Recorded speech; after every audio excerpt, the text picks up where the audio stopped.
Okay.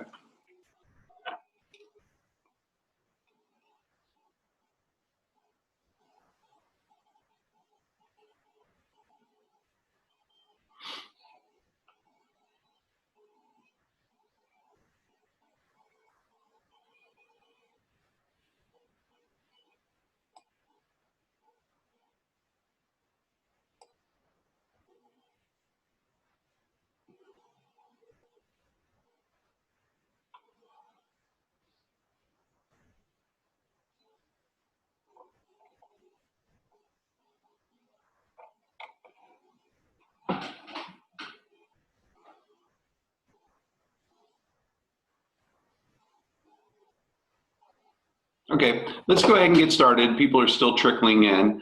My name is Andy Terrell. I'm the one-stop coordinator for Work One Southern Indiana.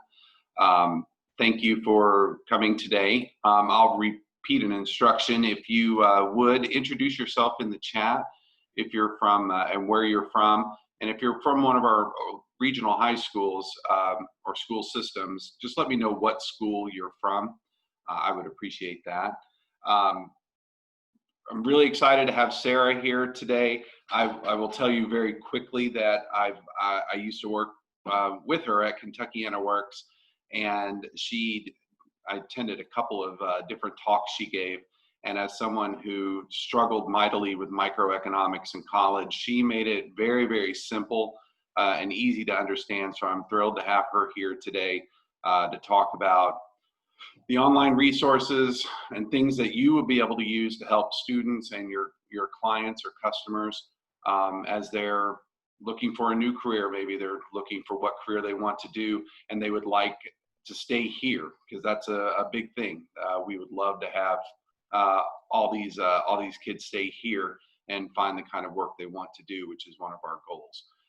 So without any further ado, I will hand it over to Sarah. Well, thanks, Andy. I am excited to be here. Kentuckiana Works and Work One have been doing a really good job of partnering because we have a very, we're very much a bi-state region, and so in any way that we can partner, I want to be able to do that. So I'm excited to be here and kind of talk about how we can use labor market information in the context of workforce development. So let's see, I think I got my screen up. All right. So why use labor market information? In my opinion, it is very important to help job seekers and students make informed decisions about their next move. And so labor market information is a really good resource to help students and job seekers, find a good fit based on their skills and interests as they sort of navigate their next career move. It's good to have salary expectations that are based in real data. Hearing anecdotes about one person that might be making a six-figure salary in a certain occupation isn't particularly helpful if, on average, on the median, it's a much lower salary. So we need to have reasonable expectations about what to see in those wages. And of course, we want to be steering people into career pathways and career options that do pay that living wage. Labor market information can also help with, immediate job demand. Are there job postings right now? What does the job demand look in the sort of short term? And then the job outlook, is that occupation, projected to continue to grow? Is it looking at that it's going to decline into the future, and making sure that we're using that information as well. Job resiliency in terms of, how does a particular occupation fare during an economic recession? It's important to consider business cycles. I mean, obviously we're finding ourselves in another recession, sort of which occupations are weathering the storm, so to speak. And then of course, educational and training requirements, and having a really good level set in terms of using all of this information to help those job seekers and students make good, smart decisions about their next career move. So I want to talk a little bit about the Louisville region. I'm on the Kentucky side, Andy's on the Indiana side, but all of the information products that we produce at Kentuckiana Works does use this Louisville region, this Louisville metropolitan statistical area. So this is a 12 county area that's defined by the Federal Office of Management and Budget. It's based on population living in an urban area and commuting flows. I do recognize that it does not include Crawford County, Indiana, and that is a disappointment to me as well. But this is, again, defined at the federal level. And so this is sort of the footprint that we use at Kentuckiana Works to provide labor market information, recognizing that we're in a very bi-state region. Indeed, we can look at a little bit of data to look at the percentage of workers who actually work in the same county that they live in. And with the exception of Jefferson County, only about a third of workers, a third or less actually, of workers are staying in that same county for work. So there's a lot of commuting flows happening sort of across the region, which is again why we take this very metropolitan approach. Between the Indiana side of the MSA and the Kentucky side of the MSA, we see significant commuting flows with 13,000 or so workers commuting to Indiana and 35,000 workers or so coming from Indiana to work in Kentucky. So again, just sort of trying to reiterate the idea of using the metropolitan footprint and that it's not intentional to leave out Crawford County, but that it is defined at the federal level. So I want to talk about one of the resources that Kentuckiana Works launched a few years ago. It's called the Career Calculator. It's available at careercalculator.org. And at this website, it's sort of a web-based app where you can find data on local jobs and education. So you don't have to wonder, you don't have to listen to anecdotes. You can look up the data and have it right there at your fingertips. So again, it's a web-based app that Kentuckiana Works developed back in 2016. All of the data in the app reflects the Louisville metropolitan region, that 12 county footprint. There's helpful visualizations. It combines data from a variety of different data sources. So we're pulling data from the Department of Labor, the Census Bureau, sort of localized projection data, as well as online job posting data from Burning Glass. So it's taking all of these disparate sort of data sources and bringing them all together in a very sort of user-friendly web-based application. There is a Spanish translation available. You can search by job, major, or salary. It's a very quick reference, quick and easy to use on all devices. So even though it is like a web-based browser, like you have to open a browser to go to it, it is mobile friendly. So it will sort of reshape itself and still look great on your phone as well. So this is what the landing page looks like for at careercalculator.org. Again, you can search by occupation, you can search by major, and you can search by income. And all of the data that will be returned to you will reflect our Louisville metropolitan region. This is kind of some screenshots of what it looks like when you search by occupation. So here I've searched for respiratory therapist, and we see the wage distribution, sort of the typical entry-level wages on this side, the median here, and then typical advanced wages over on the far right side. We've also included a marker for a family supporting wage with, again, the aim of getting more folks into jobs that do provide that family supporting wage. As you kind of scroll down on the application, you'll see the job postings in the last 90 days, again, in the Louisville area. Next up, you would see the job outlook. And so it will show you kind of what's been going on in the last 5 to 10 years and what the next kind of 5 to 10 years look like for a job. And so this is really helpful to get a sense of, how did that position fare during the Great Recession? What are the projected job growth look like for the next 5 or so years? And then finally, it will show you the typical entry-level education for that position, which in this case is an associate's degree, as well as listing educational offerings for that degree program. Again, all within our sort of 12 county area. We also have an opportunity to search by major. I think this is particularly helpful for students that might just want to get a sense of, what their wage potential might look like sort of right out of college. And so this is showing a search by business major and what people who have graduated with this major 3, 5, and 7 years after graduation are actually earning. How many people in the Louisville area, again, the region, who graduated with that major, just to get a sense of like how many, what the pipeline looks like. The propensity for that major to go on to graduate school, as well as some of the common occupations that people find themselves in after having that major. And then once again, listing the local educational offerings for a specific major. Finally, you can search by income. So this high school students I have found have a lot of fun with this. They like to put in like $200,000 or something and see what kind of occupations pop up. But I think this is maybe more helpful for our adult job seekers who have a good sense of, the sort of salary that they need to have to meet their standard of living. And so you can actually put in a salary that you would like to make, and then it will show you sort of the top 10 occupations that have a median wage that are very close to that. So in the case of a search for $45,000 per year, we see that the most jobs are in LPNs that make on the median, about $45,000 a year.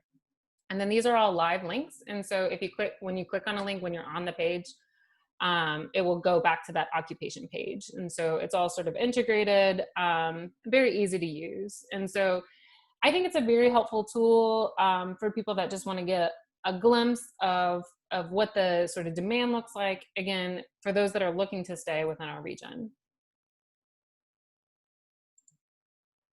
I wanted to talk a little bit about some of the other kind of information products that we've created at Kentucky InnoWorks. That again, everything that we do reflects this entire region. So we've highlighted our in-demand industries and then sort of highlighted occupations within those in-demand industries, and just a really simple, wage, a description of the job, and a typical education level. And so we like to, we have these as big posters in our career centers. We have these as posters in different high schools, just to give people a sense of, exposure to jobs that maybe they didn't know about, or just to kind of pique their interest in some of these quality and demand jobs. So all of these jobs employ a large number of people locally. They're projected to grow in the next 10 years, and they pay above the local median wage. Some other fun ways that we kind of highlight our targeted occupations. For those of you that are in the workforce system, our targeted occupations are those that we can support training for. So we just try to, again, highlight jobs in fun and interesting ways to get exposure out there. So we use these a lot on social media. And we also have had these on the TVs in our career centers. So just showing, 5 fast-growing construction jobs that don't require a college degree, and highlighting the salary, education experience associated with those positions. We have a similar set for healthcare. A lot of people are familiar with nursing, but they might not know about some of the other fast-growing healthcare jobs outside of nursing that, again, pay good wages and often don't necessarily require a 4-year college degree, that you can just go to the community college and be really well off there. I also wanted to mention that we produce an occupational outlook for the Louisville region, and I'm sure that some of the state of Indiana produces an occupational outlook, state of Kentucky produces an occupational outlook. But what I find frustrating is that they don't create an occupational outlook for our region, because we're in different states. And, in both cases, the regions sort of stop at the river. But certainly we know that workers do not. So I've taken the data and combined it into an occupational outlook for the entire bi-state region, showing total jobs, projected jobs, earnings, education, job postings as well. And so it's organized by career cluster and career pathway. And so this is, I think, especially helpful for CTE schools, CTE programs in high schools that are kind of thinking about new programs that they might want to bring online. And so it's kind of organized well into this career cluster pathway framework. And this is just kind of actually a screenshot of what it looks like. And so it's just tables of information, but the benefit, I think, is that it again combines the Kentucky work and the Indiana work into one region. Some other fun stuff that we have on our website is our, these are actually interactive. And so I'm afraid to click on anything because I'm not sure if I'll show it correctly, but let's see.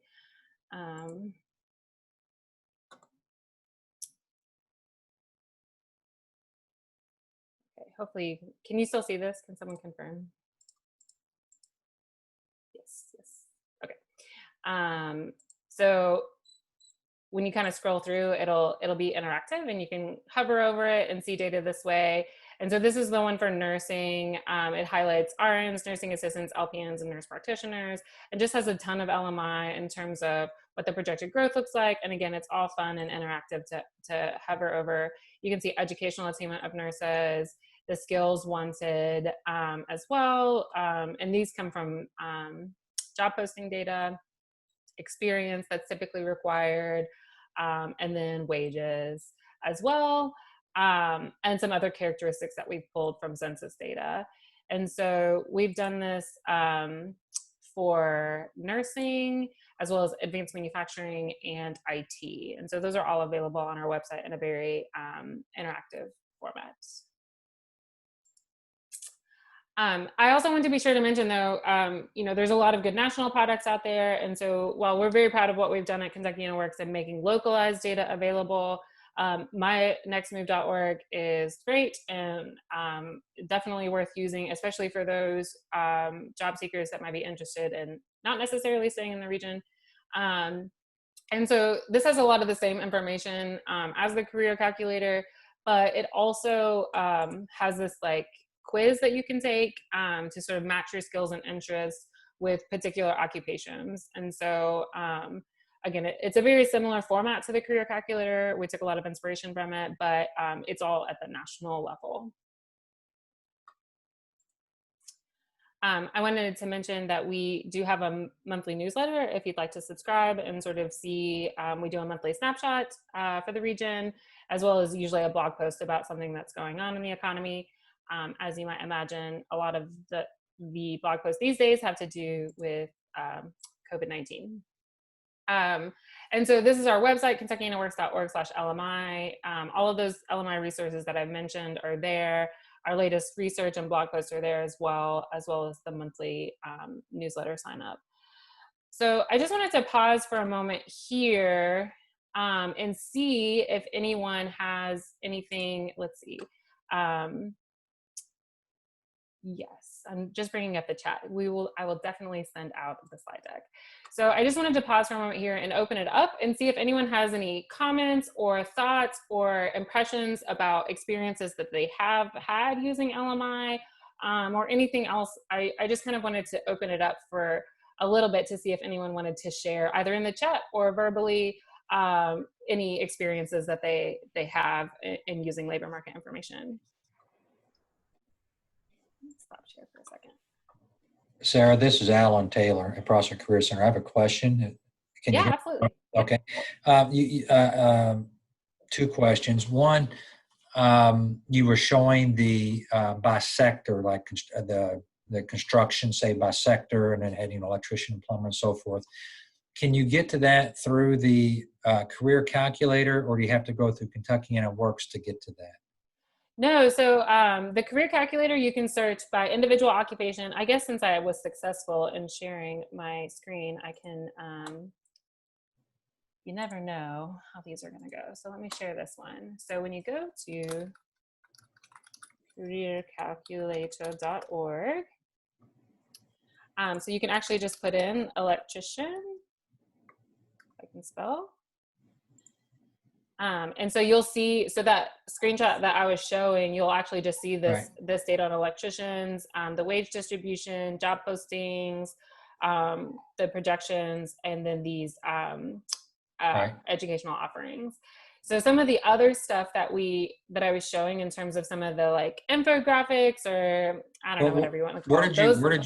Where did you get the one that says the construction sector that listed electrician and plumber and equipment operator? Where does that pulled up at?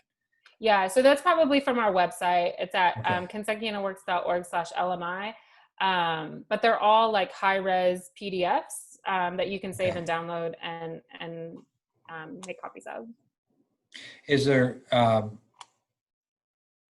it would be not, I don't know if this is, sounds very simple, but if I were, I like this career. I was unaware of this careercalculator.org. That's excellent. So I will be sending that out. We have about, we have over 20 high schools that feed into our career center. Within all those high schools, they have, most of those high schools have a course at the freshman level called Preparing for College and Careers. And so I'm going to send that link out to all those teachers and give them that information. I think they would very much appreciate it and they will use it. But within that career calculator, the page you just showed us, I think it was electrician you typed in. It'd be nice if you could click, maybe somehow, is there a way that on that website they could find a way, so they don't have to go to two websites, to that overall construction cluster versus just the individual occupation? Because now we're operating off of two different websites. Is that possible, or something? Yeah, no, I do understand. It's not possible currently, but I will take note of that, absolutely, because we're always kind of thinking about ways that we could improve the career calculator. So right now the career calculator is sort of individually occupation focused, but some of the other flyers and stuff that we produce are more industry focused.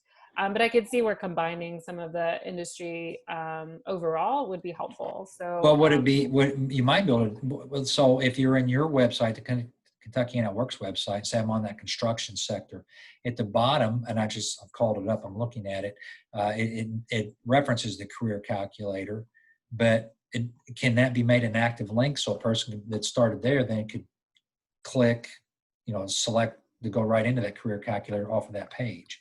it should be an active link already. Yeah, Mine's right not. there, the key LMI resources on the right-hand side.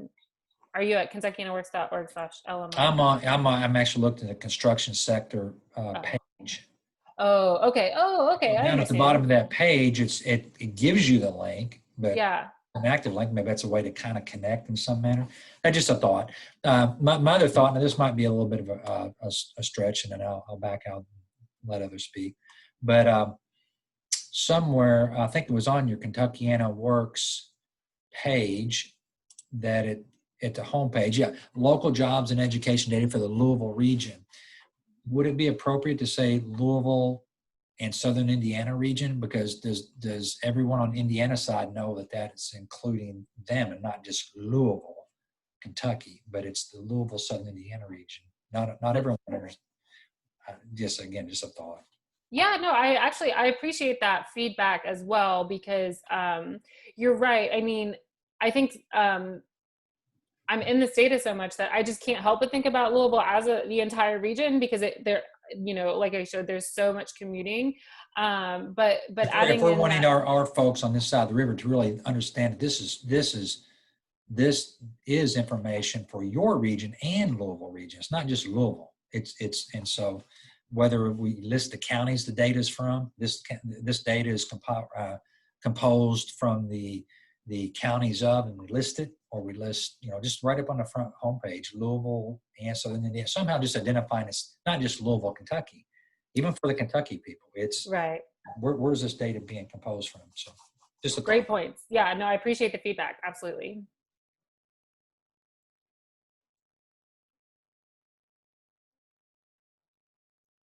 Any other thoughts or comments about using LMI effectively, or any other, I'm always looking for ways to make this more accessible, make it, I want it to be used. So I appreciate Alan's comments. And if anyone else wants to add anything.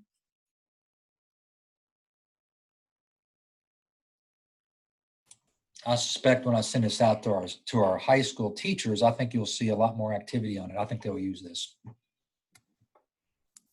I would agree. This is Lori Stinson with Greater Clark. Thank you, Alan. You're always on point. One of the questions, we would have that same resource.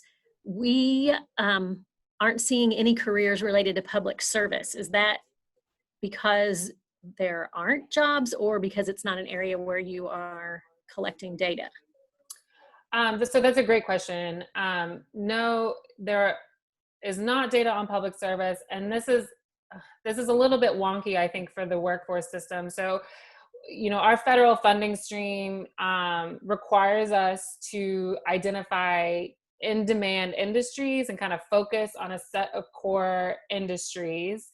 And public service is not one of those. So most of what we do does kind of focus on these key industries: advanced manufacturing, construction and trades, business and IT, healthcare. But with that being said, there is data available, and certainly the occupational outlook actually covers more than those key sectors. And I'm always happy to help also with specific data requests if that's something that could be useful. But you're right, because of sort of the workforce system that we operate under, we do kind of focus on certain industries more than others. Thank you.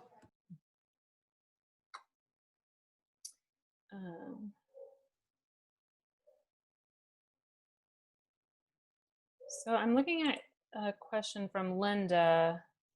I'm not sure I quite understand. We do operate a number of different programs with a variety of different funding streams, but our data, the data that sort of supports our strategic initiatives and sort of providing information to job seekers and students all comes from just federal publicly available data. Again, you know, places like the Bureau of Labor Statistics and the Census Bureau, ONET. Yeah, those are the main ones.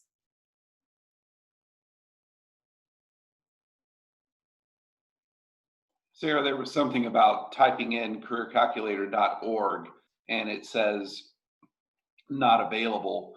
But when I went to the Google search and did Career Calculator Kentuckiana Works, it popped up. So I'm not quite sure what that is, but I thought I'd make you aware of it.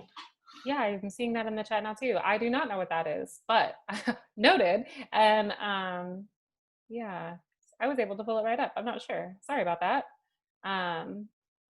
Thank you for flagging it.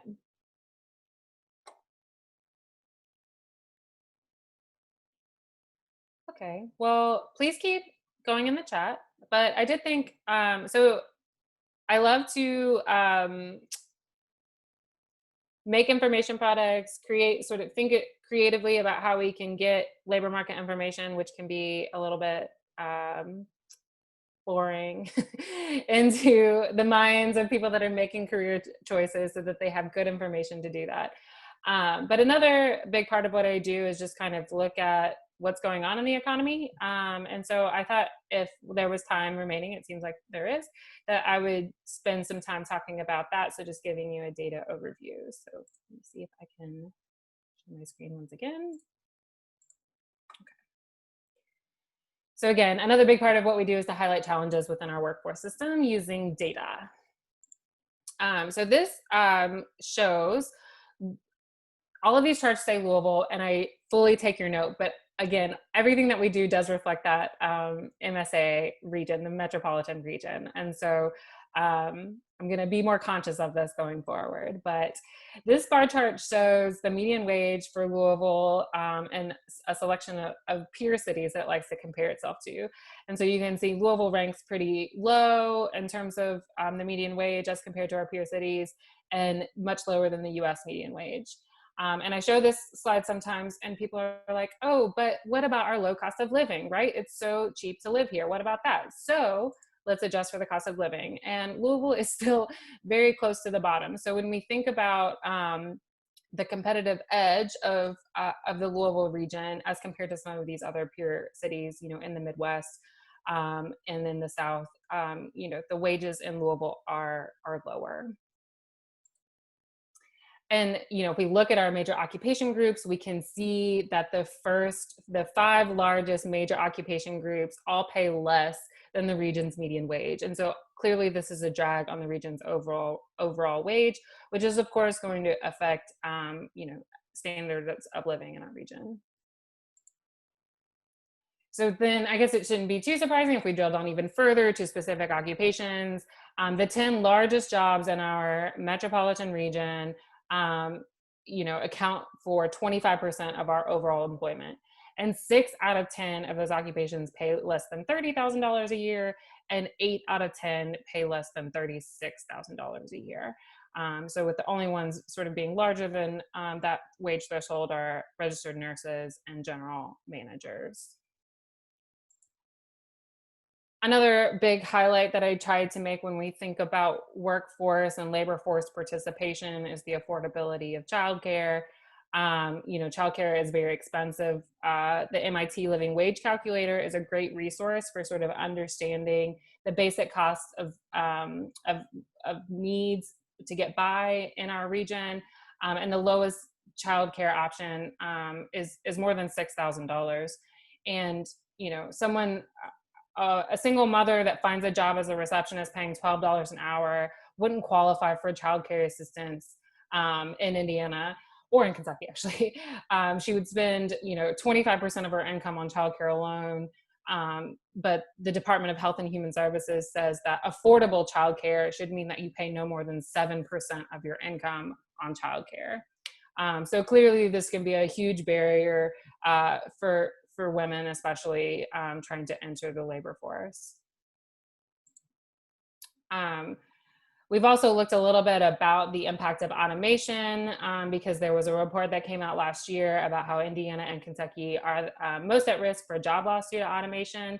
And so when we think about automation, it sounds scary, robots are coming to take your jobs, but when we dig a little bit further into the data, what we actually see is that automation causes jobs in the middle to hollow out. So what we see are these jobs in the middle having a declining rate, where the jobs on the lower end of the occupation wage percentile and at the top ends are growing. And so the message that I try to take away from automation, the impact of automation, is that on net, the total number of jobs is still going to increase, but the skills needed to be successful in those jobs are changing, and they're shifting more to requiring higher levels of skills and education. So you would think that we would get more investment in our workforce development system, but that's not true. Real investment in the workforce development system has been declining. In fact, after controlling for inflation, it's declined 42% over the last 20 years. So this is, our main federal funding stream for Kentuckiana Works, as well as for Work One Southern Indiana. This does not necessarily reflect the community college system, but their funding hasn't been exactly great either.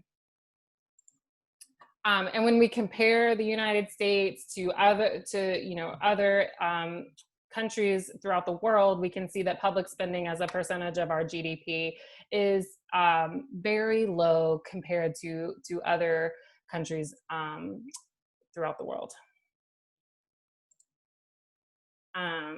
And let's see what I'm doing on time. Okay, yeah. So I also thought I would just do a quick snapshot of the economy right now. I've been getting a lot of questions about this. I've been doing a lot of research on it. So just thought I would share where we're at, and maybe that will spark some conversation as well. So this is, again, the Louisville metropolitan region. We're seeing this dramatic increase in the unemployment rate in April, and then it fell dramatically, which was good news, but then it started to climb back again in August. And so I think that we're gonna be seeing a bumpy road for our unemployment rate for quite some time, as sort of people figure out, was that temporary furlough an actual temporary furlough, or has it become a permanent job loss? Am I able to actually participate in the labor force, or do I have to stay home and take care of my children who have virtual school, et cetera? So there's a lot of sort of moving parts to the unemployment rate right now. Within our entire region, we have brought back more than half of the jobs lost since February. So again, jobs kind of fell off a cliff in March and April, lost over 122,000 jobs. But we've brought back about 78,000 of them since that fall. But across sectors, employment levels this year are much lower than they were last year. So if we could just compare the level of jobs from August of this year to August of last year, we see, especially in leisure and hospitality, also in education and health services, and manufacturing, those three sectors being the most impacted, where we're seeing a lot fewer jobs available this year as compared to last year. So where do we go from here? Well, there's going to be continued economic uncertainty, of course, until we can get the public health crisis resolved. There's going to be a continued diminished demand for in-person services until that happens. And then we're also seeing this shift to a more technologically advanced workplace, more remote work. Here we are, all on Zoom, more automation as, logistic firms and manufacturing firms are figuring out how to work with fewer workers or workers spaced out further. They kind of fill in the gaps with technology, which is leading to an increased demand for digital literacy and STEM skills. But when we think about the digital demands of the COVID economy, we need these digital learning skills, remote working skills. A lot of education has been moved virtually. A lot of workforce services have been moved virtually. A lot of work in and of itself has been moved virtually. And it's not that we will unlearn these lessons. The technologically advanced workplace is likely here to stay. So it's important then to think about access to digital devices. So within our 12-county region, a full quarter of households do not have a desktop or a laptop in their home. So, trying to do remote work, trying to learn virtually without a desktop or laptop sounds impossible to me. And so a full quarter of our households are falling into that gap. We can look at this broken down by county, and we can see that there's some disparity in terms of those households that do not have a desktop or laptop. Especially here in Clark and Floyd, there's some high pockets of households without a desktop or laptop. Internet access is even worse. 29% of households have limited internet access, meaning they either don't have an internet subscription or they only have a cell phone data plan, which we do not consider to be sufficient. Again, we see big disparities, perhaps not surprisingly. Our pockets of our rural outlying counties have more than half of households without either an internet subscription or a cell phone data plan alone. And so here's my contact information as well. I'm gonna stop sharing slides because I will definitely share this later and you'll have that available to you. But just again, wanted to kind of open it up and see if anyone has any thoughts or comments sort of about what's going on in the economy, things that you have heard from employers as you sort of navigate this world. Oh, you're probably absolutely right, Rebecca. Yes, thank you. The percentages without computers or internet would be higher if Crawford County was included in the data. And again, it's not intentional to leave them out. It's just kind of the way that we've approached the regional focus. But certainly rural areas are suffering right now.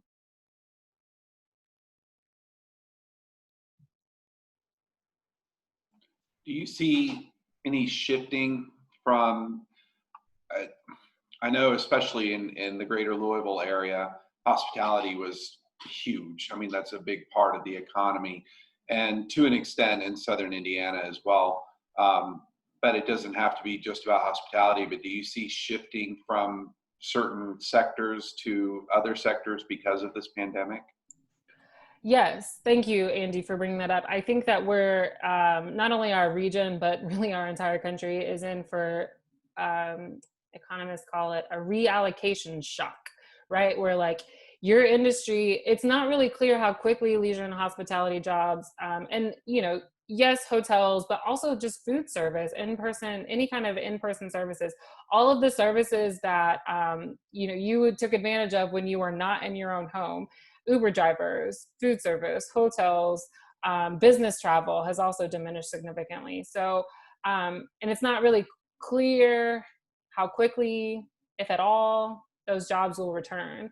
And so it takes a lot of time and energy and effort to completely switch industries.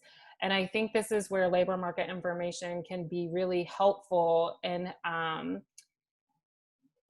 considering sort of some of the options that are available, like how your skills might transfer into a new industry and what kind of skills training that you might need to be successful in a new industry. So yes, I think overall demand for in-person services has diminished, and it's not really clear if and when it will return. So I see a question from Linda in the chat. Are you able to determine the percentage of the unemployed by gender? So we don't have that data locally, but we do have it for the nation, and we do know women are taking the brunt of this recession. Sort of in previous recessions, certainly in the Great Recession, logistics or construction, manufacturing were hit really, really hard. And those are male dominant industries. This time we're seeing in-person services, which are more female dominant industries, being impacted by the pandemic. And then you layer on top of that, the childcare situation. So many schools are still virtual. A lot of childcare facilities have either reduced capacity or have closed altogether, leaving women who traditionally, take on childcare responsibilities in the home, elder care responsibilities in the home, are really having a tough time balancing all of those responsibilities. And so we are really seeing women, especially Black women, sort of having the highest unemployment rates, the steepest declines in labor force participation.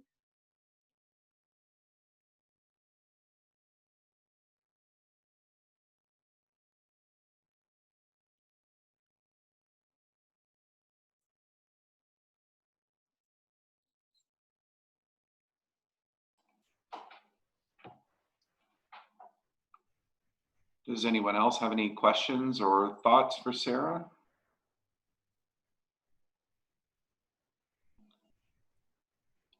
You guys are quiet. I'm not used to such quiet groups.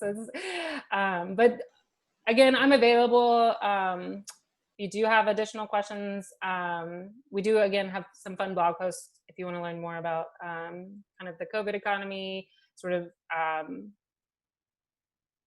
I did a big piece on the unemployment rate because we're seeing all of this fluctuation and sort of diving into what's going on with the unemployment rate as well. So do check it out.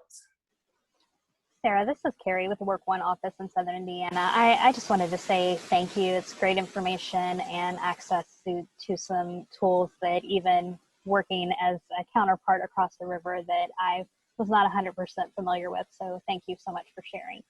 Absolutely. Thanks for having me. Thanks for inviting me, Andy. This has been great.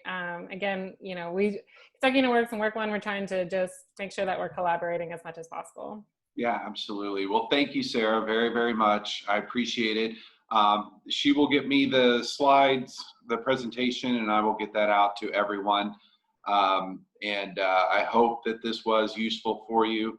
I appreciate you all coming, especially our area high schools and school systems for coming today. And I feel find all this really helpful. And if there are no other questions or thoughts, that'll do it. Thank you very much for coming. All right, everyone. Thank you.